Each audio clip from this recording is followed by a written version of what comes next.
I ended last time by sharing some biographical details about my life. Some people asked me after, are they really true? So yes, they're absolutely true. And I told the incidents from two different perspectives. First as a fault finder, and then as a merit finder. Now, the important thing to keep in mind when we think about the merit finder is that it's not that the merit finder doesn't experience pain or disappointment or anger or humility or fear or disappointment. You know, it's very disappointing, to say the least, not to be able to pursue one's goal, if that goal happens to be a professional career in squash.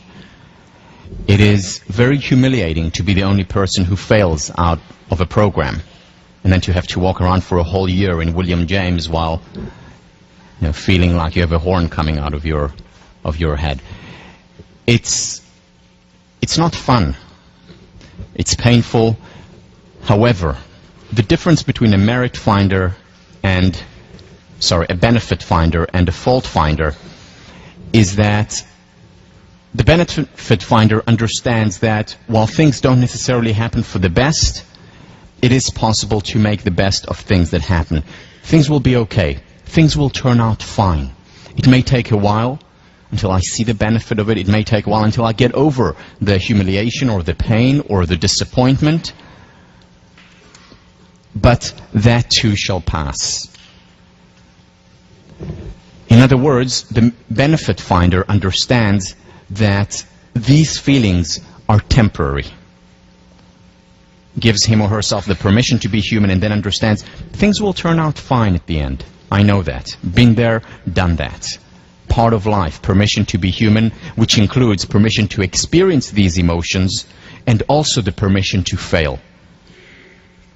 And we'll talk a lot more about this permission to fail when we talk about perfectionism, because perfectionism is a real intense fear of failure, where we feel that it's all or nothing. Either we have a complete flawless record, or it's useless. It's either phenomenal or a catastrophe. All or nothing. A benefit finder understands that nature, that human nature, dictates that we have painful emotions, and human nature, or being human, dictates that we also fail, and that too shall pass. There are many benefits to being a benefit finder. So the first benefit is we simply feel better. You know, we're happier for it. But there are many, many others. For example, Suzanne Thompson from Pomona University did the following research, where she went to people who had just lost their homes in a fire in California. There were many of them at the time. It was a large wildfire, and many people lost their homes, and she interviewed them after that. And she distinguished between benefit finders and fault finders. The benefit finders didn't say, oh, I'm so glad it happened, but they said, well, there's some positive here. You know, I can start anew. It's a fresh start. I now will appreciate my home more. My family's okay, and I'm relieved, and that's good. So they focused on the positive. When she followed up with these individuals, those who were benefit finders as opposed to fault finders were happier in the long term, were experiencing more positive moods, and less likely to be anxious, and had less physical symptoms, both psychological as well as physical consequences. A lot of research on health benefits. For example, Glenn Affleck did research with individuals who had a heart attack. And there were some individuals who saw it as a catastrophe, the end of the world. There were others who were certainly not happy about it, but said, okay, so this is a wake-up call. There's actually some positive here, because it's telling me I need to take care of myself better, or it helped them revise their personal values. Those individuals who saw the positive, the benefit, who were able to see the wake-up call there, were more likely to survive 8 years later, less likely to have a second heart attack. Now that sounds pretty obvious because, they changed their lifestyle. But it's not just about changing lifestyle. Julian Bauer, we talked about last time, from UCLA, looked at AIDS patient and identified the benefit finders there. Not the people who said, oh, I'm so glad I have AIDS, but rather the people who said, as a result of that, I'm able to appreciate certain things more. As a result of that, I focus more on the things that really matter. As a result of that, I'm getting closer to certain people. The benefit finders, when she followed up 4 to 9 years later, the benefit finders were more likely to survive, were more likely to be alive. Research by Laura King and Miner. What they showed was that it can also be used as an intervention. So it's not just people who were born benefit finders or fault finders, and we know there is a genetic component to it, but there could be an intervention. So they brought in people who had experienced traumas in their lives, and they had them write about these traumas and the, quote, perceived benefit of the trauma. Those who wrote about the perceived benefit of the trauma were physically healthier and psychologically healthier, happier. Another research on cancer patients. The women came in and wrote about their cancer. And they wrote about good things that came out of my experience with cancer.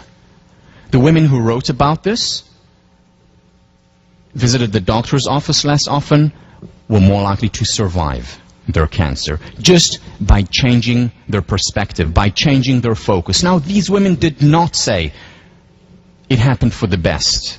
Maybe some did, but most did not. They said, I wish I didn't have this cancer. However, it happened. Stuff happens. The question is what we do with it, how we interpret it after.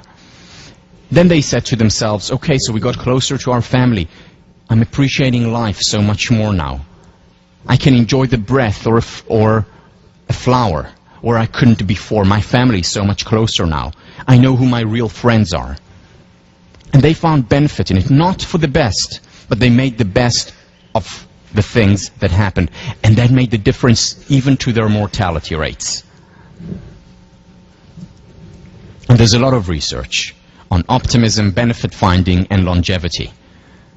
For example, in a sample of 839 residents in the Mayo Clinic, when they looked at them and they identified the benefit finders and the fault finders, the benefit finders, the optimists, were, after 2 years, were 19% more likely to survive. But by far the most influential and interesting study done in this area of benefit finding and optimism was the Nun study. The Nun study, which showed in many ways that the Bible was correct, and that joy does prolongeth our lives. And the Nun study was done started in 1932. In 1932, 178 nuns who had just completed their training, they were around the age of 22, just about to embark on their mission, were tested on numerous accounts, and one of the things that they did was write biographical sketches of themselves. And we had this data for decades. And psychologists just very recently opened up the data and wanted to look at it and wanted to understand what predicts longevity. Which of the nuns are still alive today? How long did they live? Okay, and this was done in 1932 when they were average age of 22. And they looked for predictors of longevity. So they looked at how complex their essays were. In other words, their intellectual capacities. Zero correlation to longevity. They looked at place of residence. Maybe if they lived in places with less or more pollution, that would impact how long they lived. Zero correlation. California, Boston, no difference. They looked at how devout they were. Their levels of belief at that time, at the age of 22, didn't predict longevity. There was one thing, and one thing alone, that predicted how long they would live.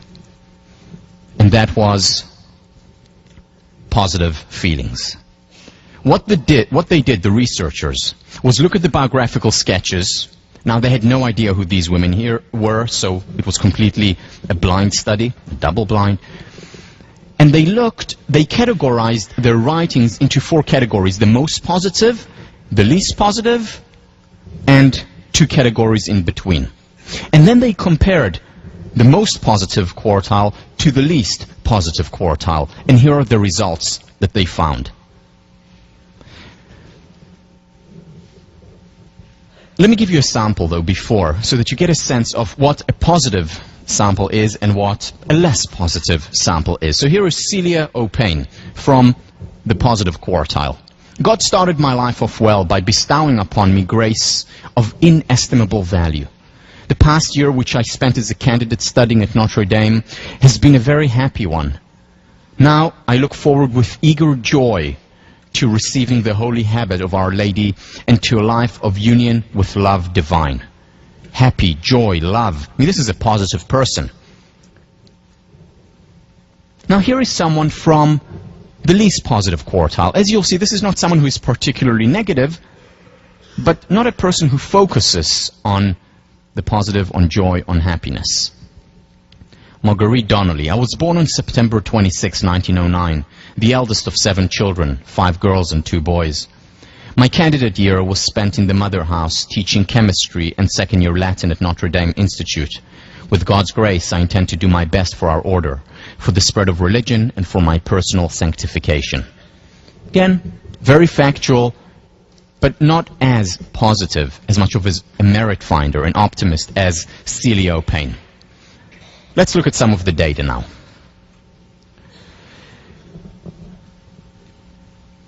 At the age of 85, and again this is looking back, 90% of the most cheerful quartile were alive, and just 34% of the least cheerful quartile were alive. And this is a significant difference.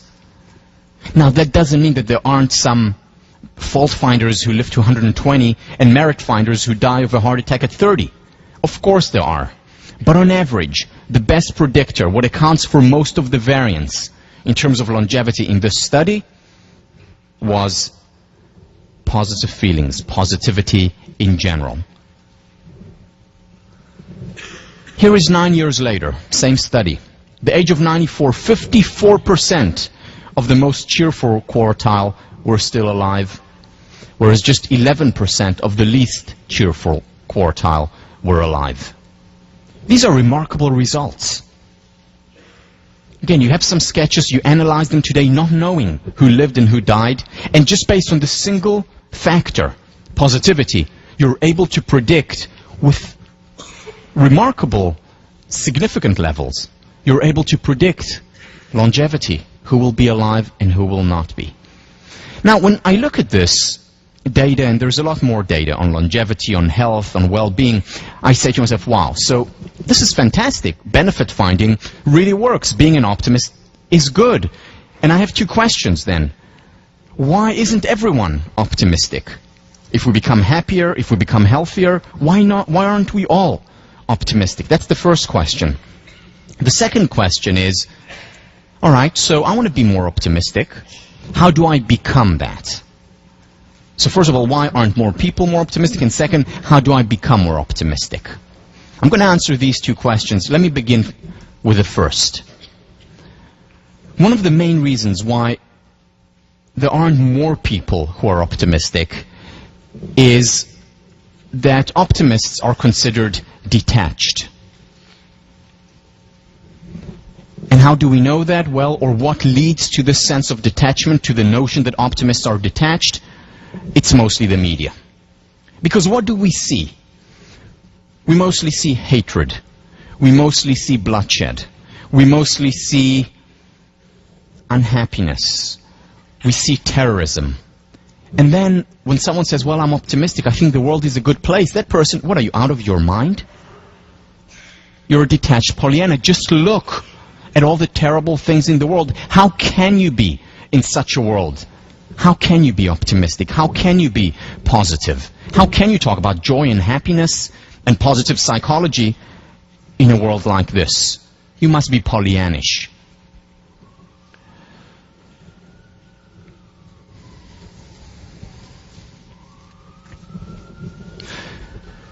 You know, in many ways, the message of Thomas Hobbes is correct. You know, life is short, brutish, nasty, and poor. And that seems much more likely to be true than an optimistic sense of life. Let's look at some of the headlines, and I got this just a couple of weeks ago as I was preparing for this particular lecture. So, Venezuela, a missing jet, flight delays, okay, this is the elections, fresh violence in Kosovo. So a new state was created, and there is violence, you know, this is the focus. Hundreds of homes damaged by quake, and so on and so on. You know, Turkey launches incursion into Iraq, blood duel for Oscar. Okay, that's a good one, I guess, yeah. Tories spelling dishes, okay, let's move on. So that was CNN. Here is, what was that? I forget which paper I got. I think this is Reuters. Iran nuclear question remains. You know, again, Turkey, protest embassies, EU, so on and so on, negativities. This is Fox News. What's the focus? This kid's mom wants out. A mother leaves her child. You know, it's not focusing on the millions and billions of mothers who embrace their children. It's the mother who wants out. And then they tell why. You know, what led the mother to want out of this relationship. And so on and so on. So much negative. How can we be positive in a world like this? It would be really unrealistic of us, wouldn't it? Well, I want to show you an excerpt now by my favorite psychologist, Ellen DeGeneres. I was watching the news the other day, brought to you by Paxil. Well, now I need it. Smart advertising. That's another thing, too. When I was a kid, the news was on once a day. You either caught it or you missed it. Now the news is on 24 hours a day. And that's not enough. They got a guy talking, and then there's a crawl down there. So you got that guy talking, you got the crawl going, you're online, you're putting in your opinion on your poll. No, I say to that, no! There should just be one crawl that goes around over and over again. Things are getting worse. That's all we need. And the local news, man, they want you to watch every broadcast they've got, don't they? It's not good enough you're watching the one you're watching. They do these teases to get you to watch later on. They're so incredibly cruel. It could be the most deadly thing in the world, and you may be having it for dinner. We'll tell you what it is tonight at 11.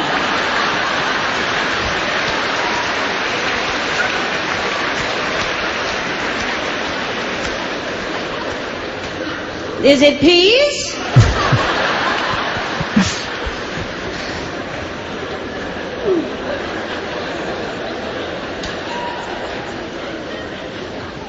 I feel sorry for the newscasters, you know. We can turn it off, but that's their job, and they have to read these stories, and they're just coming up on the teleprompter. They don't know what's coming up, and they've got to go through this range of emotion that there were no survivors.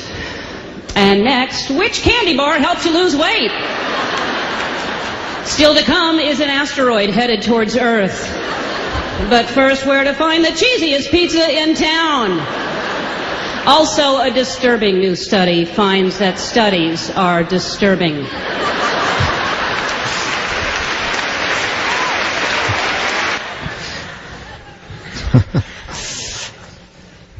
She really is one of the most brilliant psychologists I know, and we'll see a lot of her throughout the semester. Now,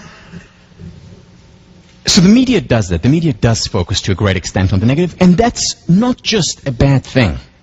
Because one of the roles of media in a civil society is to highlight wrongs that can be righted, to inspire people to act and to change, to make the world a better place. However, we need to realize that the media doesn't just report reality as it is. It highlights a certain aspect of reality. And there is a media bias involved. The media bias is not, you know, left-leaning CNN or Reuters versus right-leaning Fox and Wall Street Journal. That's not the bias I'm talking about. I'm talking about bias toward the negative. The media focuses, highlights the negative. It acts as a magnifying glass rather than as a looking glass. And we need to keep that in mind. And to correct for that, The media doesn't just reflect reality as it is. Reality is not the front page of the New York Times or the Wall Street Journal. That's not reality. That's highlighting a specific area of reality and magnifying it. It accentuates the negative, focuses on the negative, the war with Turkey, or the blood spilled in Kosovo, or the mom leaving her child, the hatred. And what it does when it does that is also underrepresent the positive.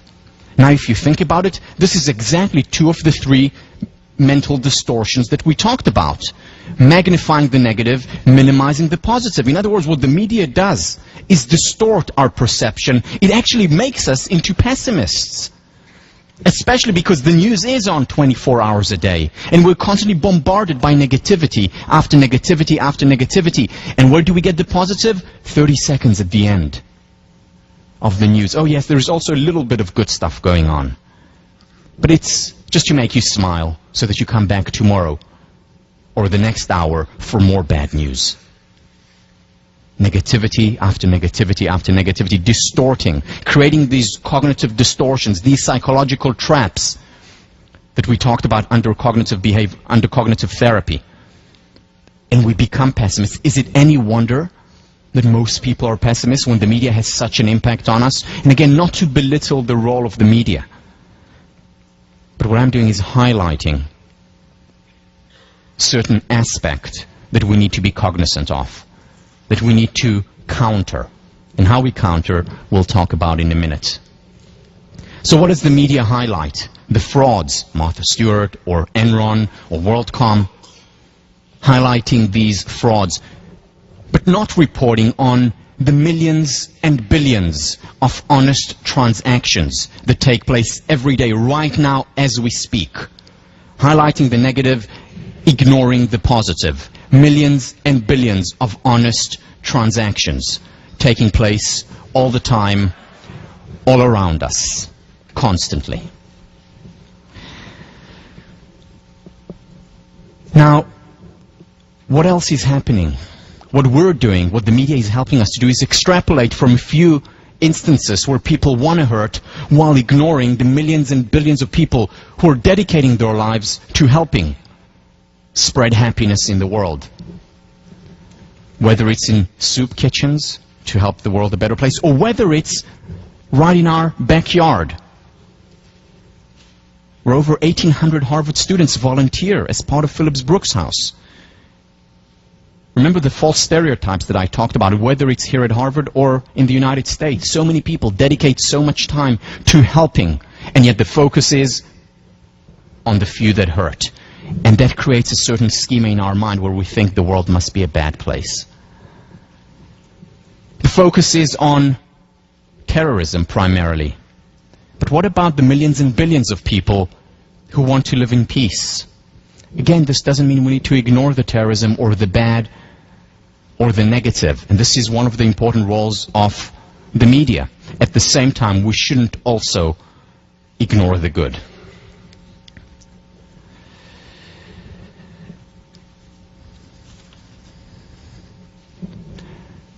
The focus in the media is mostly on people hurting other people. For example, through rape, while ignoring the millions and billions of people who are making love every day. And not just in fairy tales. People all over the world, I've no idea who they are. I hope they're not in the classroom. There was Google image.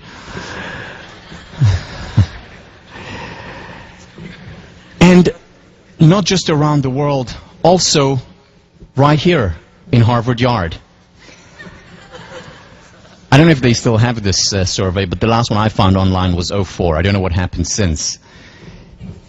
Now, for those of you who don't believe that there are people also at Harvard right here who make love, here is proof positive that some do. He's so cute. And the baby is adorable. Okay.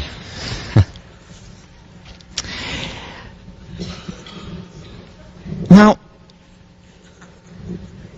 what I'm saying here is not that we need to ignore the bad, not that we need to ignore what's not working. We should focus on it, we should look at it, we should improve the world. At the same time, we should also understand that people who say to the optimist, to the benefit finder, get real, are actually missing the point. Because it's not the benefit finder who's detached. It's the fault finder who is. Because there is much more good in the world than bad.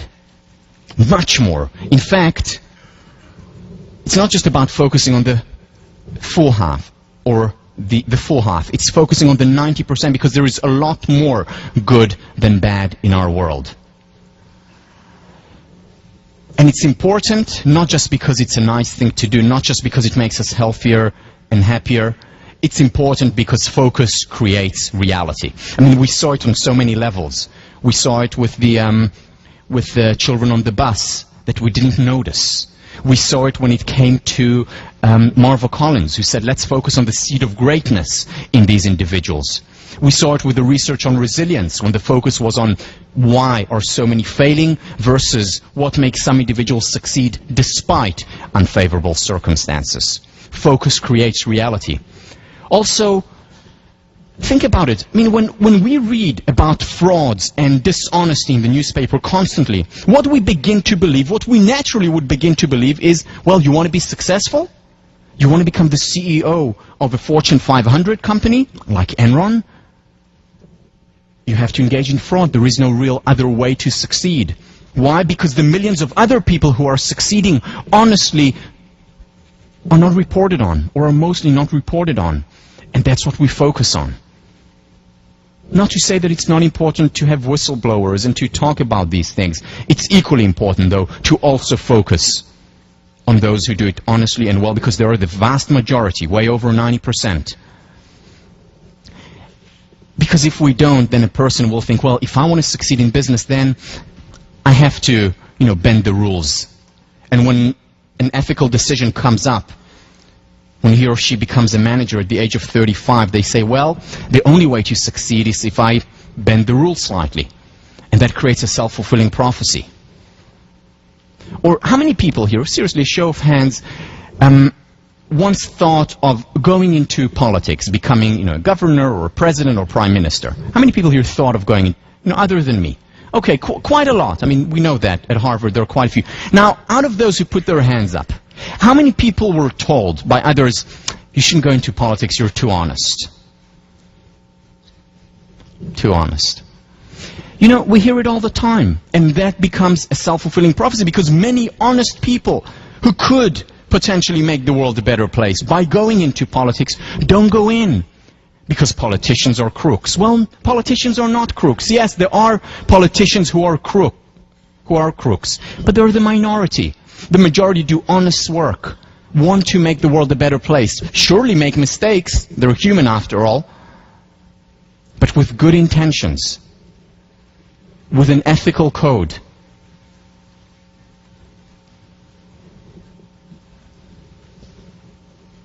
It's a wonder that there is so much good in our world, while the focus is so much on the bad. It really is a wonder to me. It just shows how powerful human nature and how powerful the good part of our nature is, that we can sustain goodness.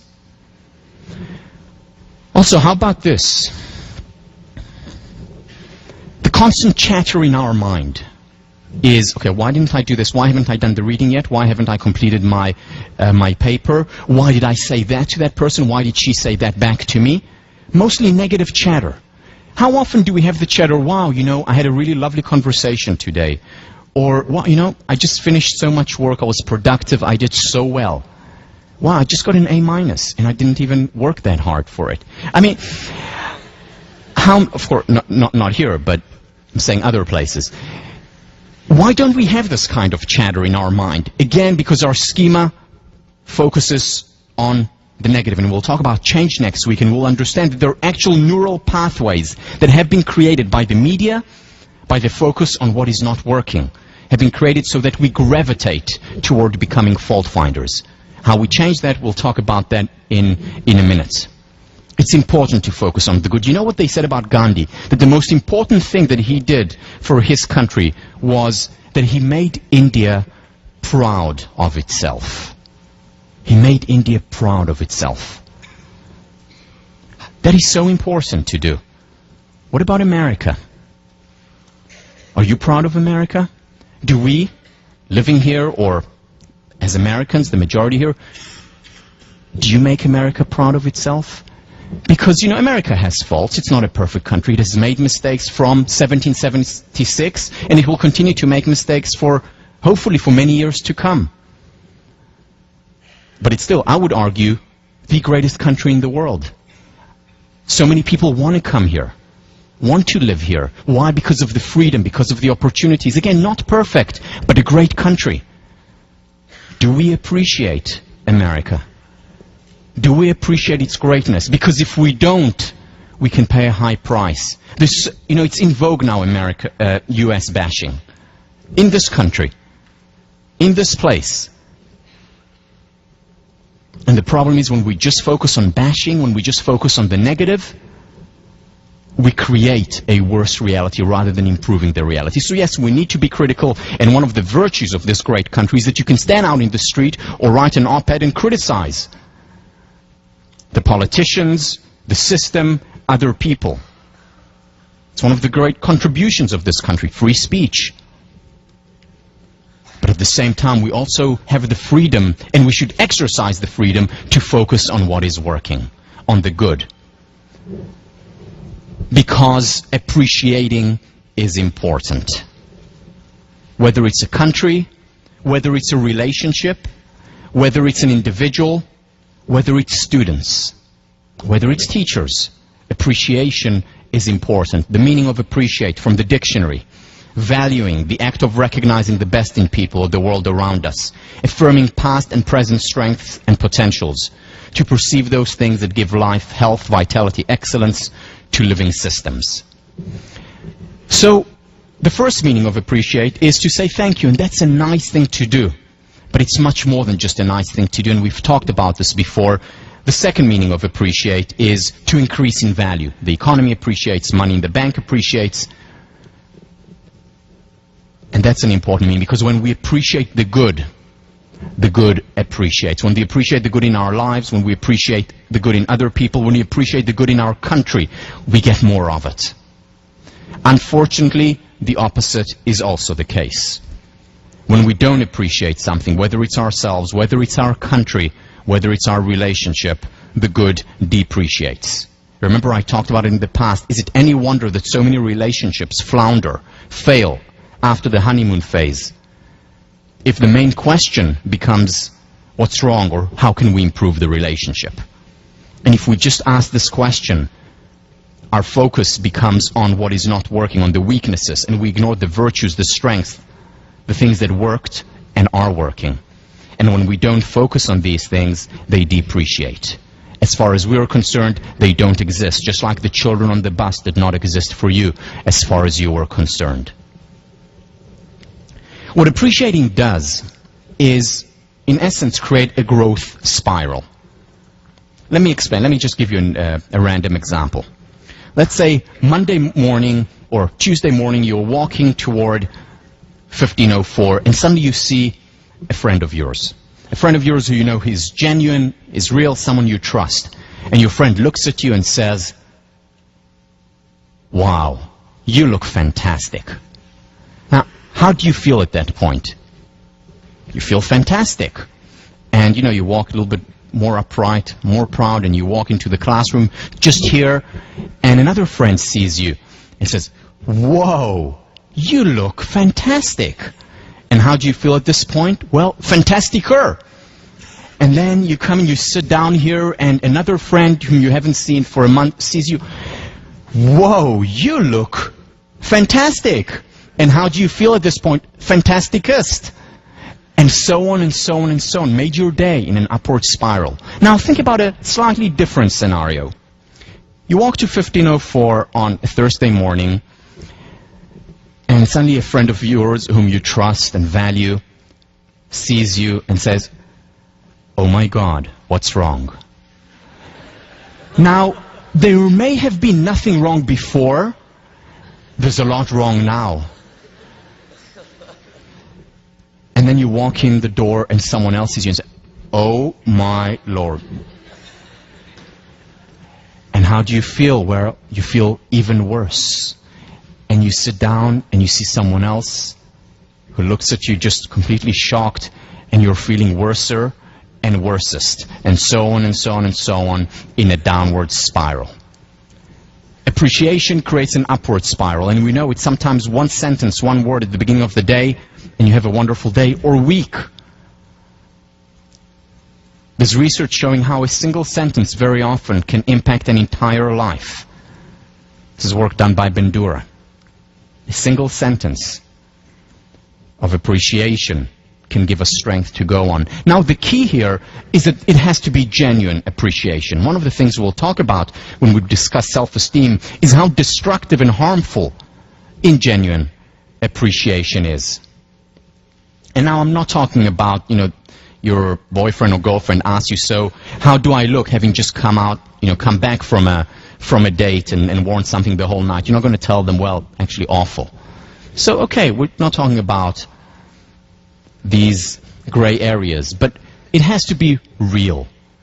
It has to be connected to reality, and we'll talk about that much more when we talk about self-esteem. The key, though, is that we need to understand is there is always something real to appreciate. Think about the studies with the cancer patients or AIDS patients. Even they were able to find something good in a very difficult, tragic situation. And when they appreciate the good, when they find the benefit in that situation, the good appreciates. It grows. Oprah, a real benefit finder. What you focus on expands. And when you focus on the goodness in your life, you create more of it. Opportunities, relationships, even money flowed my way when I learned to be grateful no matter what happened in my life. Because what we focus on appreciates.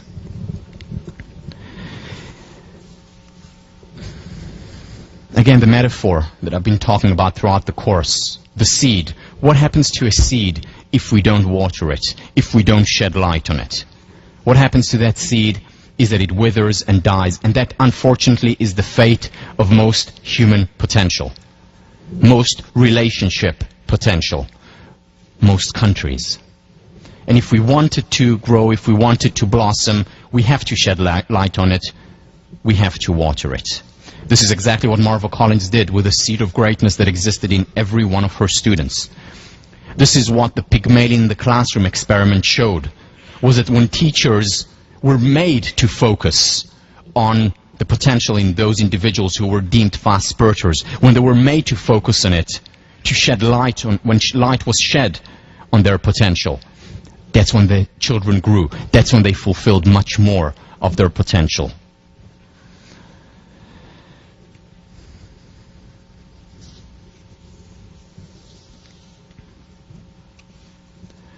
So how do we correct the false schema? What do we do about it?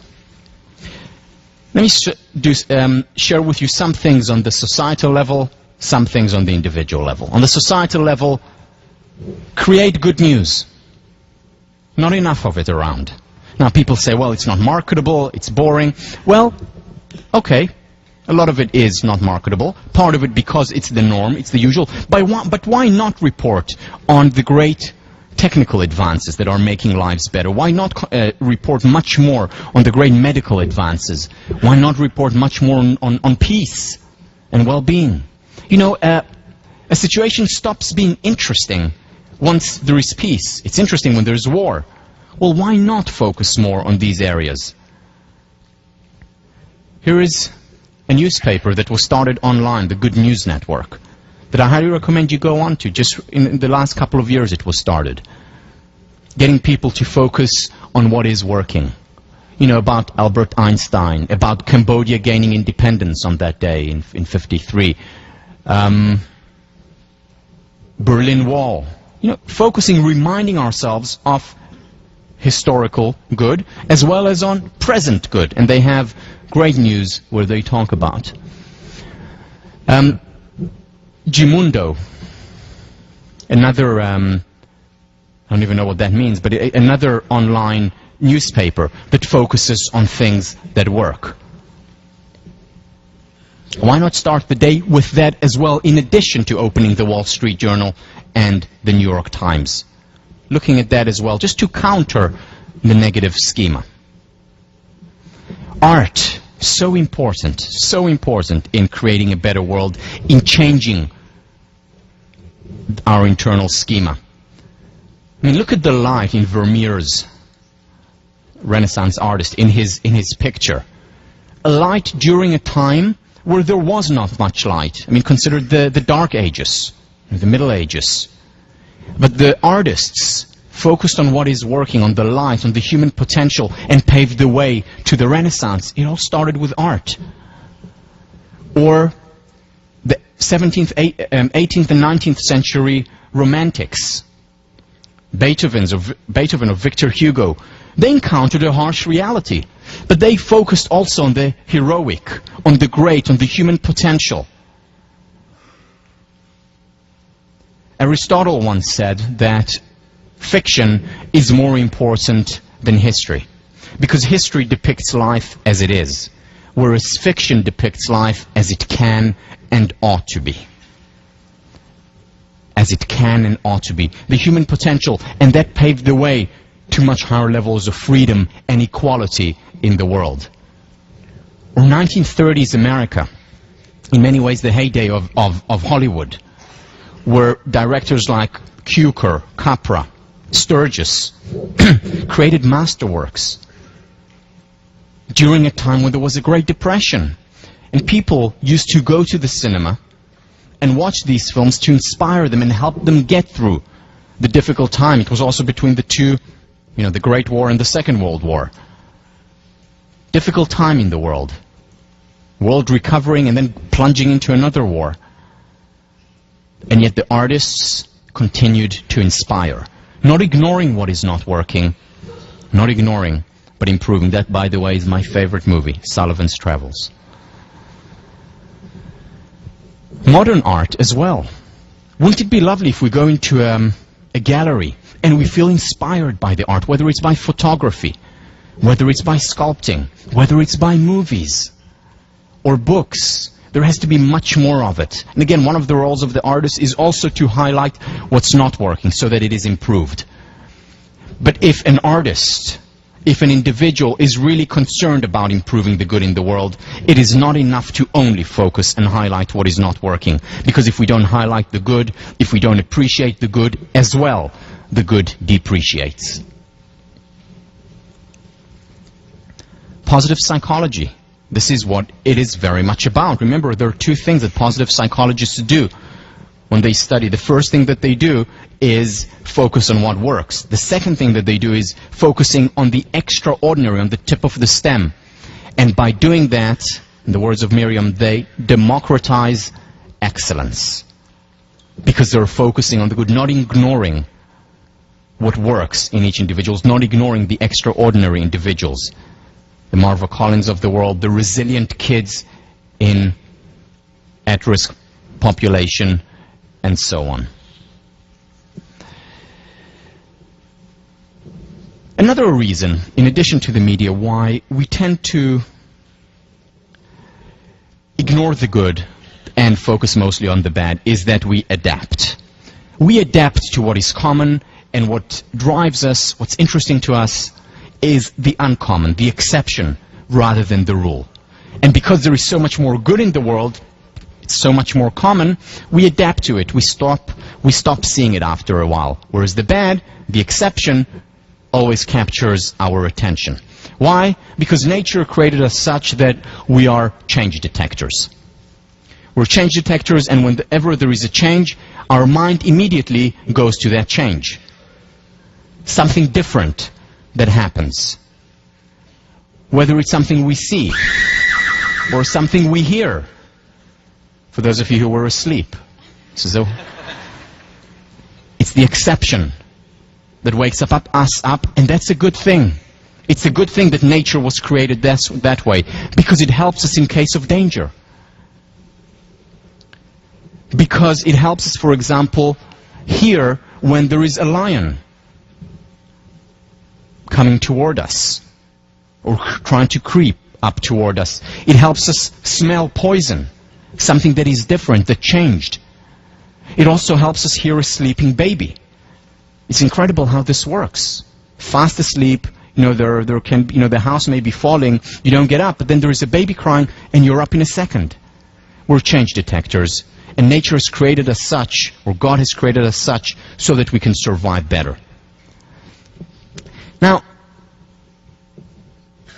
it's actually a good thing that we adapt on a few levels. First of all, if we didn't adapt, if we were hearing all the noises, we would quite literally go nuts. Because there are so many noises right now going on, in addition to what you're listening to. People typing, people breathing, once in a while car from the outside, and would go crazy if we were always attuned to everything that was going on. So it's good that we adapt. That's why people can live literally on a highway and still fall asleep at night. Because after, a month or so, they stop hearing the cars there. It's like we have relatives out in Concord who live quite literally on top of the train. And we went to visit them for dinner, and a train passes by, and the house shakes, and it's enormous noise. And at the beginning, Tommy and I looked at each other and smiled. And then, second time, the train goes by and the house shakes and huge noise. And, I couldn't help myself. And I said, doesn't that bother you? And they said, what? They didn't know what I was talking. I said, the train just passed. And they said, oh, we don't notice it anymore. Why? Because it passes every half hour or every 20 minutes. They don't notice it. So it's a good thing that we can adapt. Also in terms of difficulties. Personally, the most difficult experience that I endured was on the 19th of September, 19th of December, 1997. I was living in Singapore at the time. My best friend was coming over from Indonesia to visit me. The person who was most important in the world to me at that time. And her plane crashed. Silk Air Flight MI-185. Some of you may remember this. And my world crumbled. For the first time in my life, I felt like I didn't want to go on anymore. I had no energy. And I called up my family, and then I called up another person who has made a lot of difference in my life, Nathaniel Brandon. For various reasons. First of all, Nathaniel Brandon had he's a well-known author and psychologist, had just visited Singapore, had just met Bonnie. And I called him up because he was a psychologist whom I thought could help me, but also because at the age of 45, he lost his wife, who drowned in a pool when she had an epileptic fit, and he found her drowned when he came back home in their pool in their home. So he had been through that about 25 years earlier. So I wanted to talk to him to get his advice, and I was on the phone and could hardly get my words across. I was crying constantly, and he said to me, Tal, what I'm going to tell you now is not going to make sense, but it's true. You're going to get over this. I know you are. We get over losses. It's difficult. It's painful. Cry. Give the emotions their space. But you're going to get over it. We get over painful emotions. We all do. Because if we hadn't, then God help us all. Because if we hadn't, then God help us all. And it took a long time. It was after 3 months that I could start working again. It took a whole year for me to feel some of the bounce, some of the passion for life that I felt before. But now I think about Bonnie, and I smile wistfully, sadly, but I can also appreciate the good times that we had together and the privilege that I had of meeting her. We adapt, and that's a good thing. That's an important thing, because God help us all if we hadn't. There is another side, though, to that equation. There is another side. When we adapt, we also take things for granted. And that's not a good thing. Because we take for granted our family that we care about so much. And we take for granted our friends. And we take for granted the food that we're about to have in the dining hall that's served to us. What a luxury. And we take for granted the person who is sitting next to us. And we take for granted the classes that we take here. Because we adapt. And it's a good thing when it comes to the negatives. It's not such a good thing when we take life for granted. And the question that we need to ask is it possible to have it all? Is it possible to adapt to the negatives, but at the same time not to adapt as much to the positives? Now, there's a story in the Jewish tradition about a man who was living in one of the shtetls, one of the villages in Eastern Europe, and he really had it bad. I mean, he was living in a tiny home with many kids and with a wife who was constantly nagging him. They were constantly fighting, and they're really terrible. And that man wanted to improve his lot, so he went to the rabbi and recounted to him how terrible his life is. He said, look, we're living in a small home, the kids are all over, no privacy whatsoever, my wife nags constantly. Rabbi, help. So the rabbi said, in your yard, do you have chicken? So he said, yes, we have chicken. For the next week, bring the chicken into your home. But Rabbi, what are you talking about? We have no place. Bring the chicken into your home. The person was a devout man, believed in his rabbi, brought the chickens for the whole week in the home. Feathers, dirt, stinks, you name it. The kids continue to fight even more. The wife nags even more. What are you doing to us here? Our house is small as it is. The rabbi said, and they continue to fight and bicker, and the week finally ends, and he runs to the rabbi and said, Rabbi, help. And the rabbi says, how are things going? He said, well, worse. No place at home, we're fighting, it stinks, it's terrible. My child, do you have a cow in your backyard? Yes, Rabbi, we have a cow. Well, bring her into the house in addition to the chickens for the week. Rabbi, just do it. So he brings in the cow, and again, it's awful, and it stinks to the nth degree, and there is no, and they don't even sleep for the whole week, and it's terrible. And by the end of the week, he's looking terrible, disheveled, he stinks. He goes to the rabbi and says, Rabbi, help, situation is terrible. Yes, it's so much worse. Do you have a horse in your backyard? Yes, Rabbi, we do. By now understanding the pattern here, take the horse and bring it into your house. So he takes the horse, brings it into the house, and it's awful. The horse is kicking and yelling and jumping and breaks stuff, and there is mess and chaos and bickering and so much worse. And finally the week ends. He runs to the rabbi, and the rabbi says,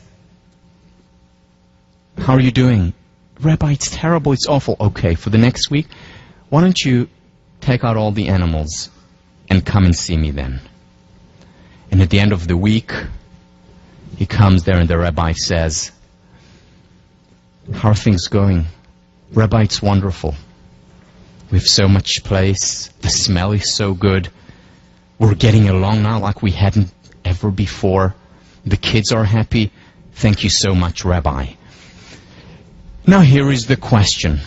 Do things need to get worse before we appreciate what's right in front of us and all around us? When do we begin to appreciate our health? When do we begin to appreciate our health? When something goes wrong with us or with someone else. When do we begin to appreciate life? When ours is in danger or when we lose someone dear to us. And the question that we need to ask ourselves is, must something external, extraordinary, and usually tragic happen for us to appreciate the ordinary? You see, there are treasures of happiness all around us and within us. Right next to us, in the dining hall, sitting next to you here, in your room, at home. There are wonderful things, things worthy of appreciation all around us and within us. But we take them for granted. And do we need to wait? Do we need to wait for that? And the answer is no. No, if we learn gratitude as a way of life. If we cultivate the habit of gratitude.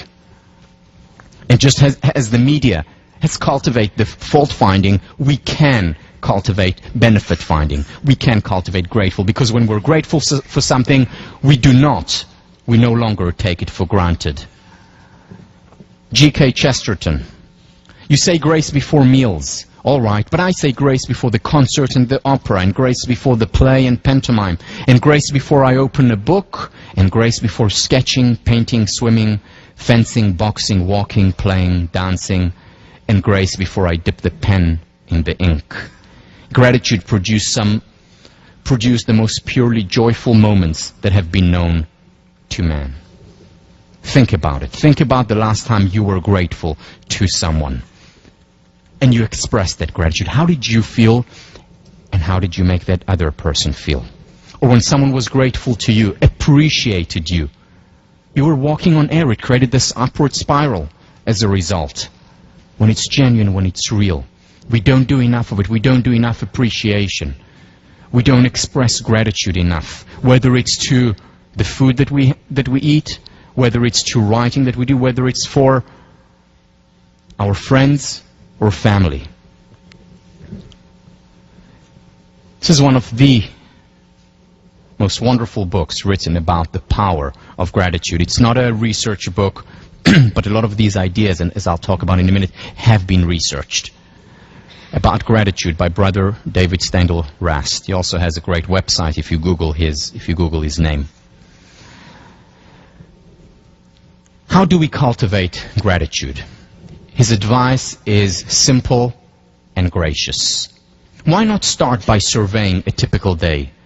What is it you tend to tackle with spontaneous mindfulness, so that without an effort, your whole heart is in it? Maybe it's the first cup of coffee in the morning, the way it warms you and wakes you up, or taking your dog for a walk, or giving a little child a piggyback ride. It is a matter of practice, of doing it over and over again, till it becomes second nature, till it becomes a habit, till we take a state of gratitude and turn it into a gratitude trait. And it is possible to do it. One of the ways to do it is to identify every day just one or two things to do mindfully, to focus on them. Whether it's the first cup of coffee in the dining hall, whether it's the walk to class, whether it's 10 minutes in the afternoon where you just listen to the music in your room by yourself with your eyes closed and focused, appreciating your favorite piece. Taking our time to not just become wine connoisseurs, but also life connoisseurs. This course in many ways is about life appreciation. He continues, gratefulness is the measure of our aliveness. Are we not dead to whatever we take for granted? Surely to be numb is to be dead. Think about this.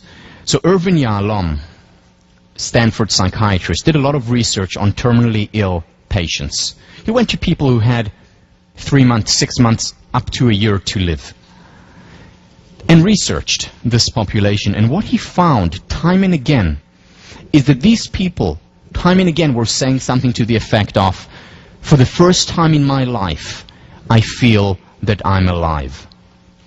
For the first time in my life, I feel that I'm alive. Why? Because for the first time, I appreciate breathing. For the first time in many years, I appreciate my husband, my wife, my friend, my children, flower, the grass, the conversation. For the first time of my life, I appreciate it. Whereas before, the focus was just not there. It was on other things, on the difficulties and the hardships, and mostly on the negative. And remember, as far as you are concerned, the children on the bus did not exist. As far as most people are concerned, the good things in their lives, in their relationships, do not exist. Because when we're not grateful for them, when we take them for granted, as far as we're concerned, they're not there. And we're numb to these things. We're dead to these things. And it takes a wake-up call, like a terminal disease, to wake us up, to get us to focus on what is right inside us and all around us all the time. Why? Why wait? Why wait?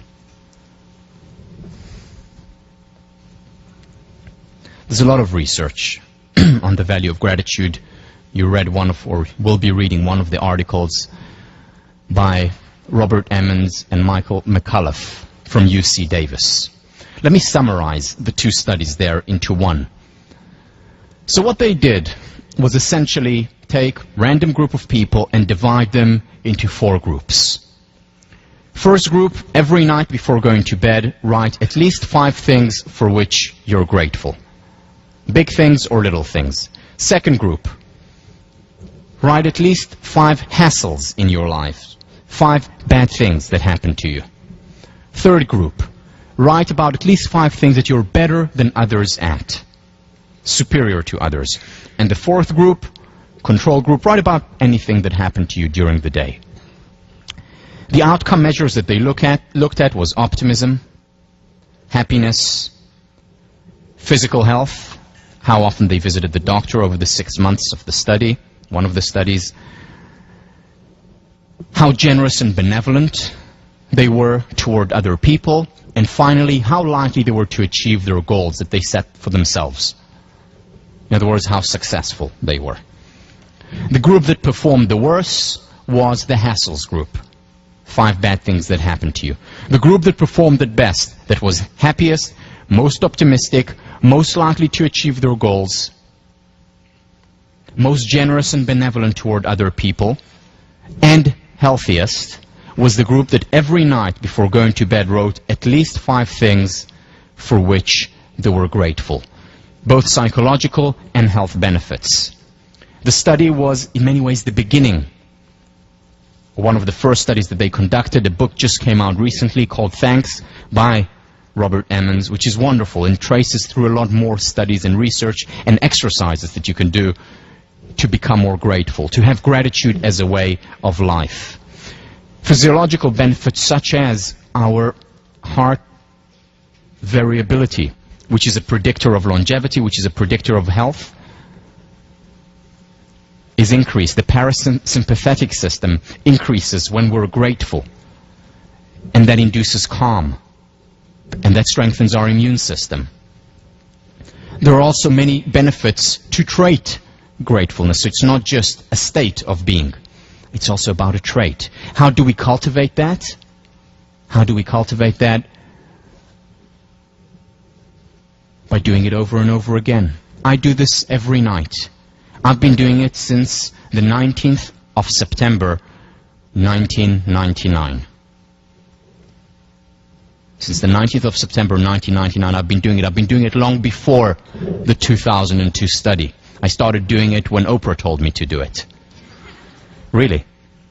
And I've been doing it ever since. Let me share with you what I wrote about last night. Was it 26th last night? Yeah. Okay. So, God, family, Tamush, my love, my wife, yoga, I did yoga, David, so wonderful, Shirel, precious, my 2 children, office hours, I had office hours yesterday that I enjoyed a lot, beep, sorry, another beep, sorry. Some censorship in this class is important. It took you a while, but okay. Beep. No, just kidding about this one. And Tommy's soup. She made this unbelievable pea soup, which I had yesterday. You know, big things and little things. Big things and little things. And here are other things that I'm grateful for right now. I'm grateful for Sean Acor, the head TF of the class. I'm grateful for his work, for his inspiration. I'm grateful to Deb, the head TF of the other class. I'm grateful to the teaching fellows who are investing so much time in your education, in your happiness, in this course.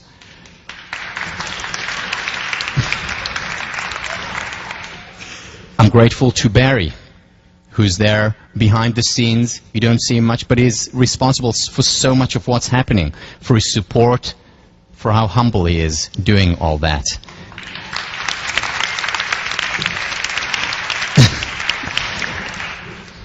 And I'm grateful for my students, because there wouldn't be a class. I wouldn't be here today doing what I love to do and what I care about most if you weren't here. So thank you. I'm grateful. Now, the key with this is to do it as a way of, yes, is it cheesy? Absolutely. Does it make a difference? Absolutely. You know, every night I also do it with my kid, with David.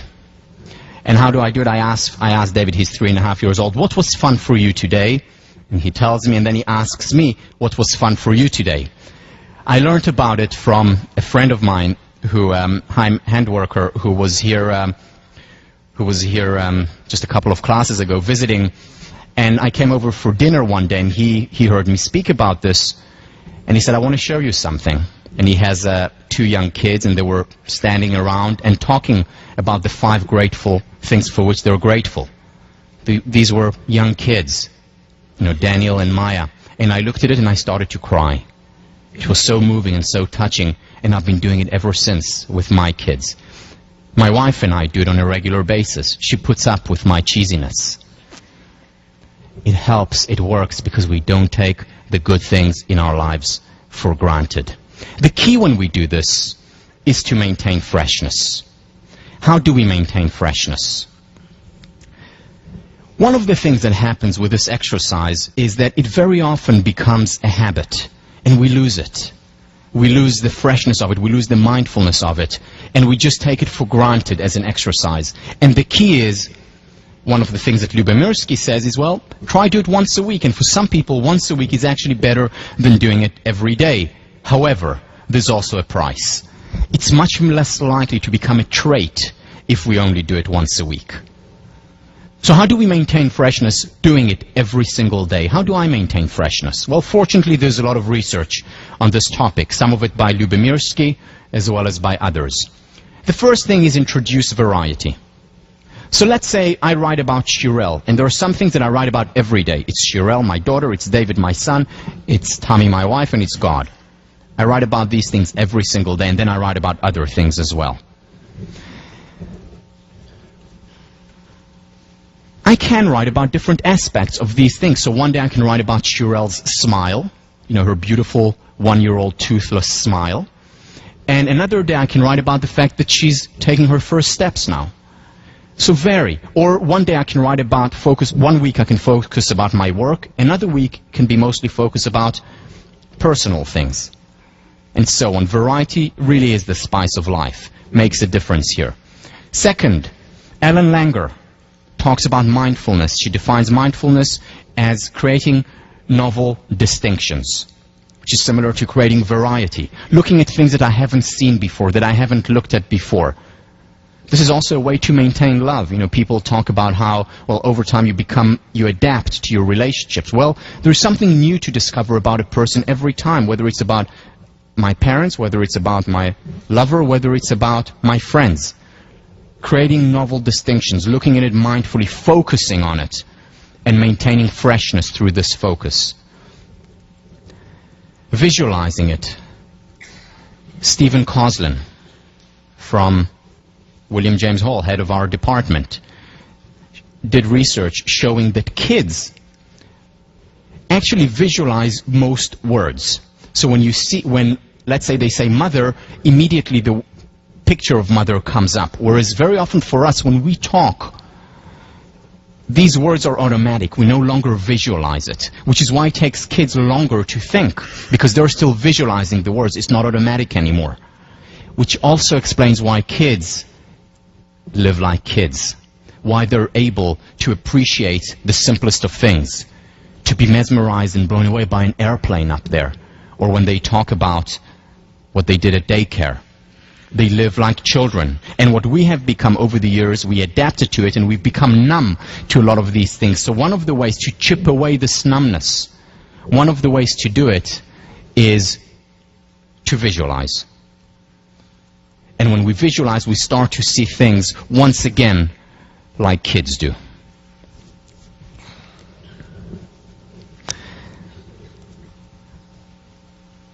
Next time we'll continue with this, but I want to end today by sharing a story with you. A story about the person who, to me, more than anyone else, captures what a benefit finder is. A person who's my role model when it comes to focusing also on the good. My grandmother was born in 1915 in Sighet, Romania. She had a very regular childhood. She was the youngest daughter of 7, 1 more sister, 5 more brothers. And they were doing well. Many of her brothers became important rabbis, violinists, musicians. And she was a young girl, happy, living the normal life until 1940, which was when Hitler invaded Romania. Hitler invaded Romania and her life changed radically. Her entire family was taken to one concentration camp after the other, ending up in Auschwitz. In Auschwitz, she had over a dozen nieces and nephews were all murdered. Her 5 brothers and parents were murdered in front of her very eyes. At the end of the war, somehow she and her sister survived. The British came to Auschwitz to liberate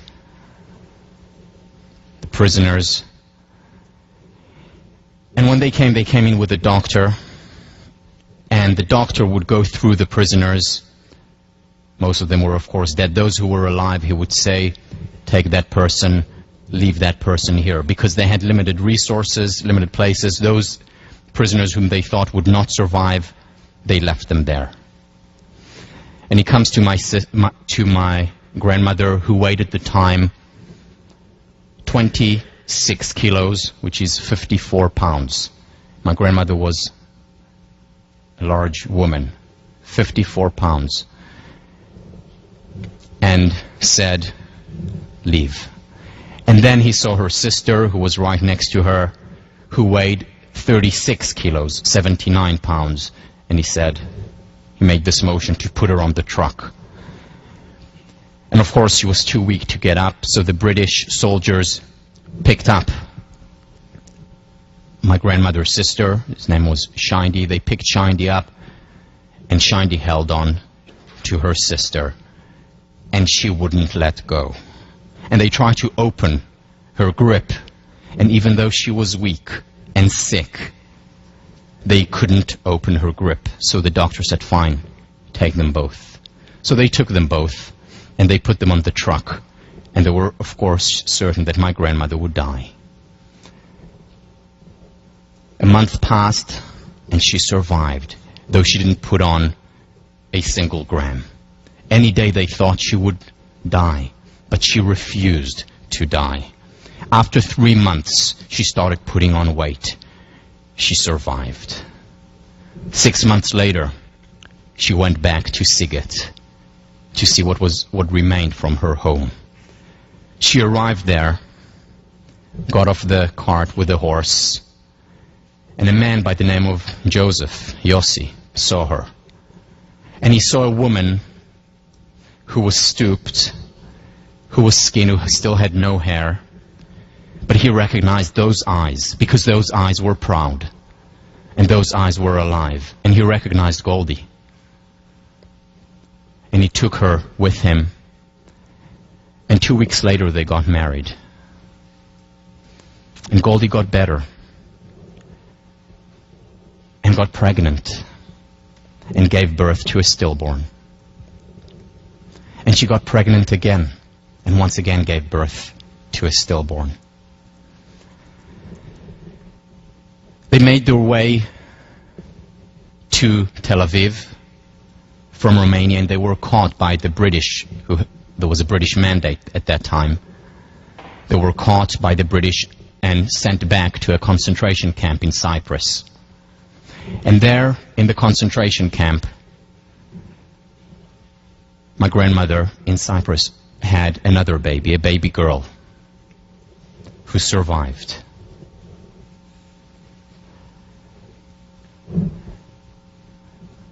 And then they had another boy who was stillborn, and my grandmother could have no more children. Her body had just endured too much.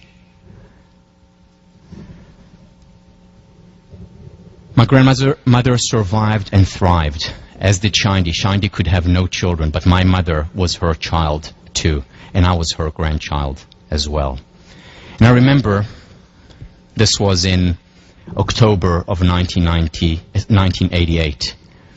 Shindy had passed away a few years earlier, and we went to the cemetery on the day that she passed away to say some prayers over her tombstone. And I went with my grandmother, and we walked there, and my grandmother stood in front of the tombstone, and on the tombstone were engraved not just Shindy's name, but the name of all the brothers and her parents.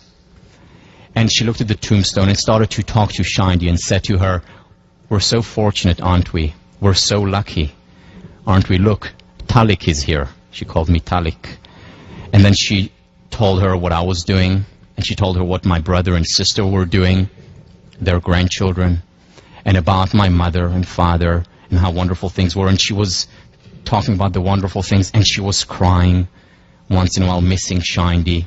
She was so human, just standing there and talking half in Yiddish, half in Hebrew, once in a while talking to me and to her sister who saved her life.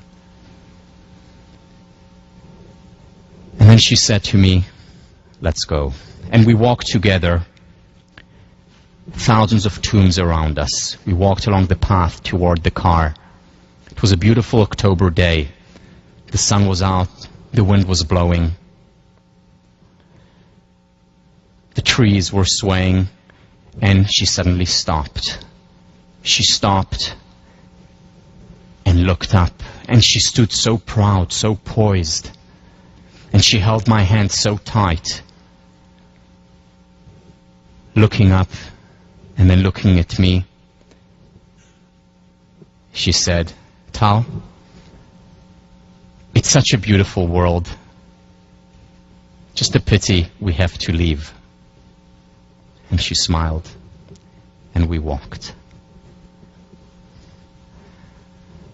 My grandmother saw thousands of corpses. She saw her family murdered in front of her very eyes. She had 3 stillborn children. She did not ignore the terrible things in life. How could she? However, at the same time, she also refused to ignore the good things in life, the wonderful things in life. And she was grateful, and she survived. My grandmother told me that this is a beautiful world. I believe her. Thank you.